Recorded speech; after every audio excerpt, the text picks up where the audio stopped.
Hello, and welcome to another BTFO. Today we're going to be talking about Americana, the new 2025 film. Uh, I like Americana. I don't love it, and I don't know that I would recommend it.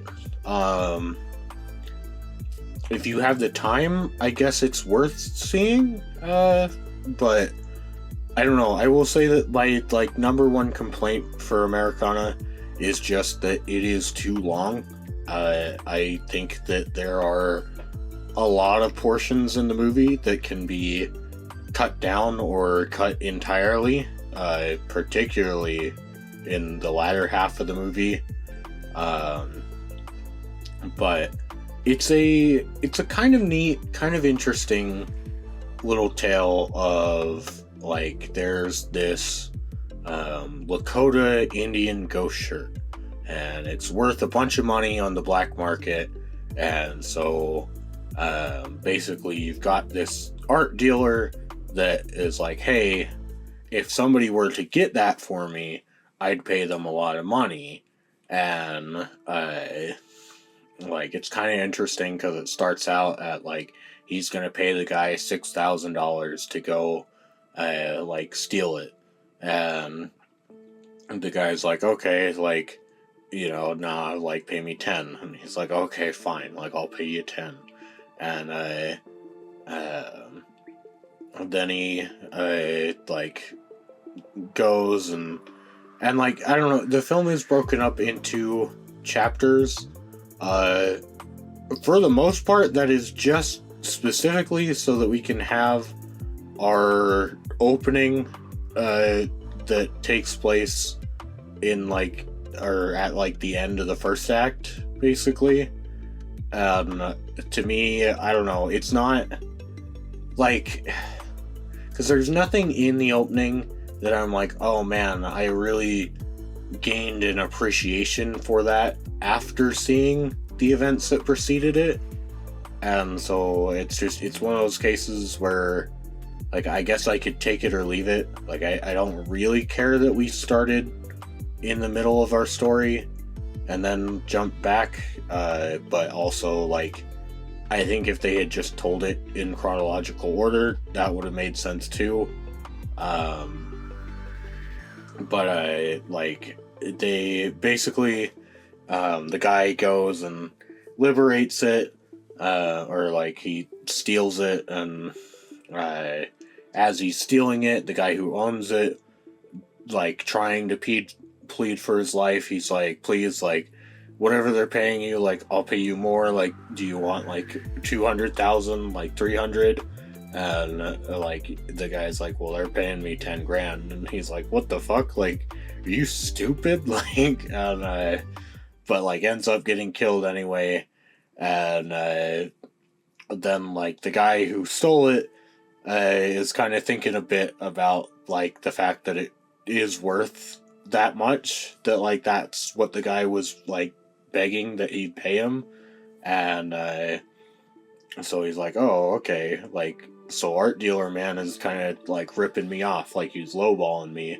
And so he ends up killing his partner and then coming home.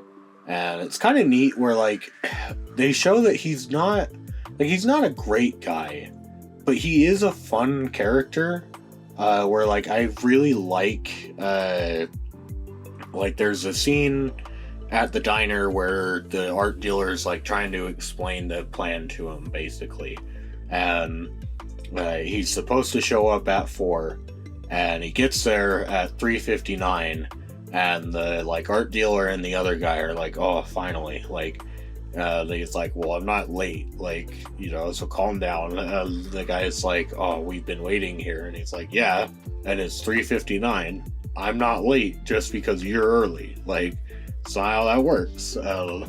It's like, oh, okay, this guy's kind of fun and endearing, and I guess we know from the way the film opens that he's not super caring towards his girlfriend, and who he believes to be her brother. like he doesn't really care about them, or at least he's not like super loving and gracious towards them. But like we do see that when he's got the shirt and is like planning on like, hey, we're gonna go sell it somewhere else because it's worth a shit ton of money. Like he does tell his girlfriend, and he's like, hey, like pack your shit, like we're gonna leave. Like, you know, I am trying to support like my family essentially. And it's like, oh, that's kind of neat. Like, and like one of the last moments he gets is kind of funny, where he's like contemplating like, why do I put up with all your shit? Like, you know, what the fuck? Like, all I asked you to do was fucking pack up, and you didn't do that. And like, but then the girlfriend like bashes his head in and like takes off with the shirt and is like trying to sell it her own. So like then you have people going after her.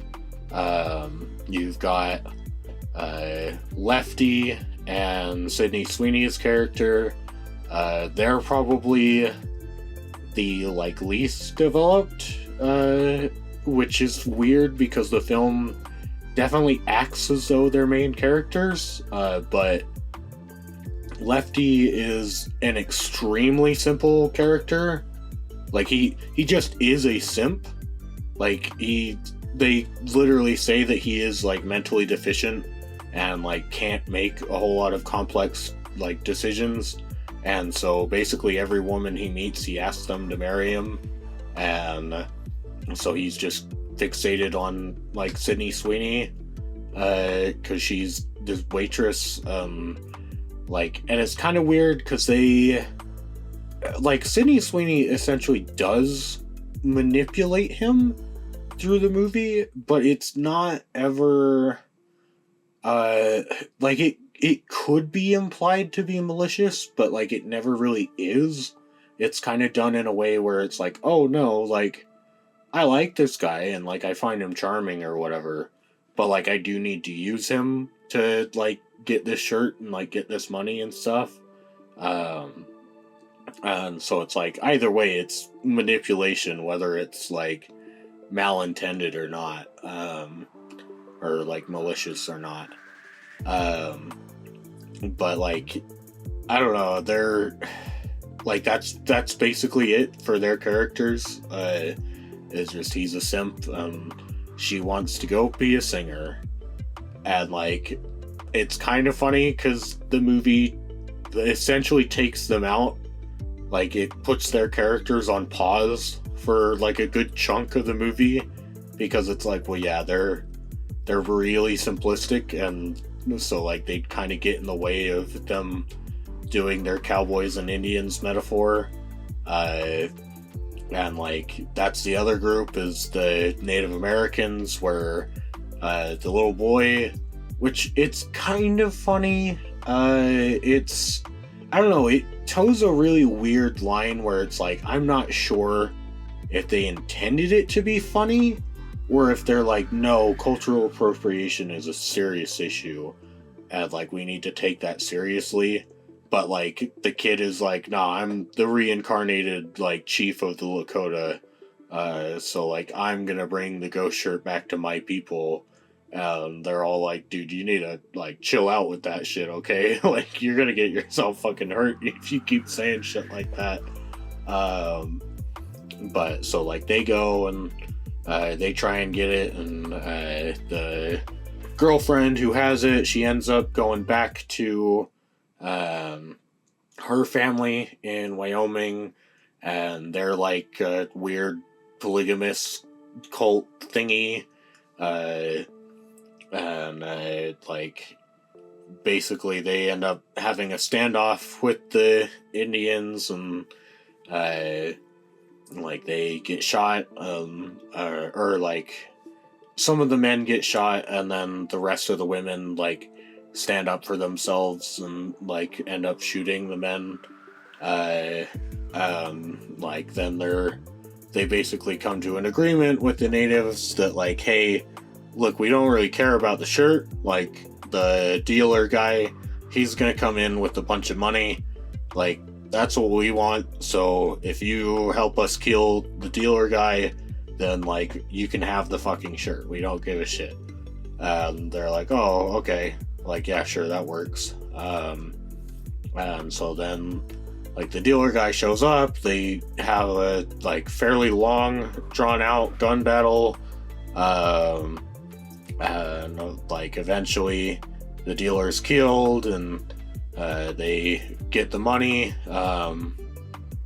But like, it's mostly Sidney Sweeney. She ends up getting the money, and Lefty, who they like put on pause by shooting at one point in the movie, he just is back up.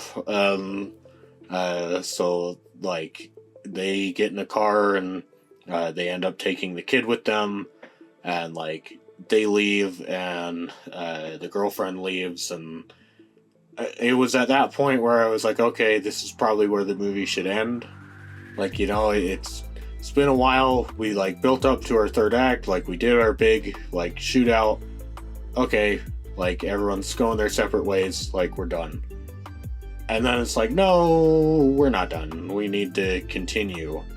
And I'm like, what, why? And it's like, well, we've got resolution to do. It's like, oh, do we? And it's like, oh, well, Sidney Sweeney decides, nah, fuck this kid. I'm not taking care of him. Even though that's what his mom wanted. So she drops him off with the Indian shirt at the Native American's house on the res.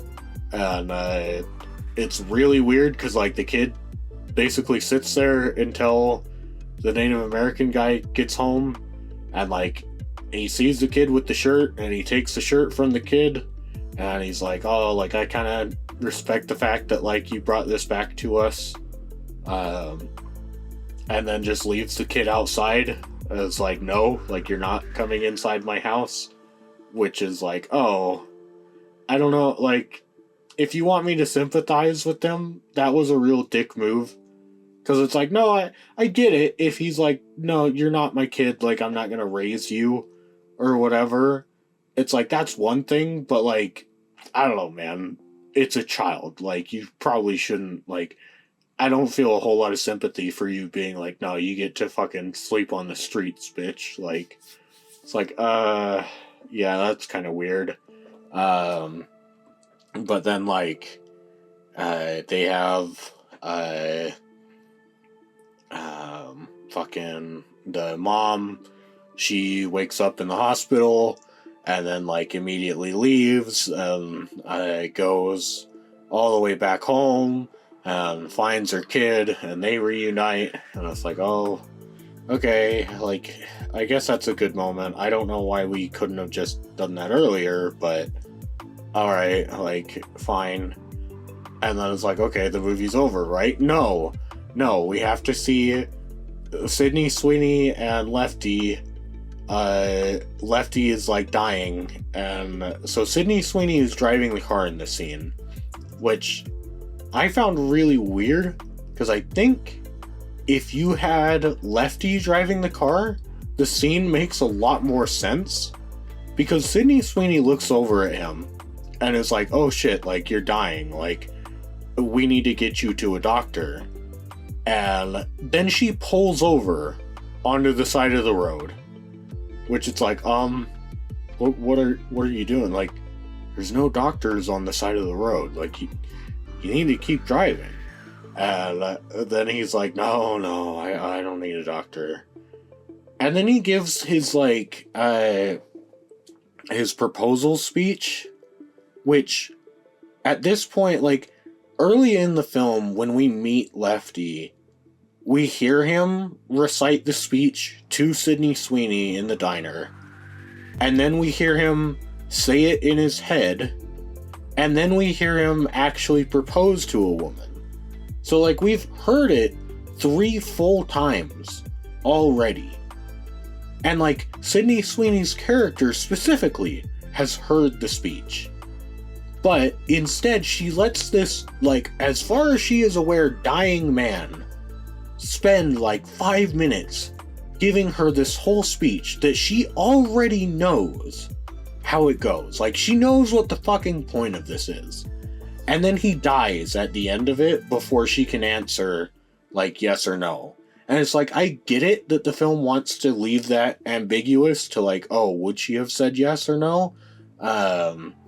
But it's like, I don't know, man. I feel like she should have cut him off. Like, especially, like, you know, she thinks he needs a doctor, man. Like, it feels really weird that it's like, why did she pull over onto the side of the road? Like, you know, I feel like that scene would make a lot more sense if he was in the driver's seat.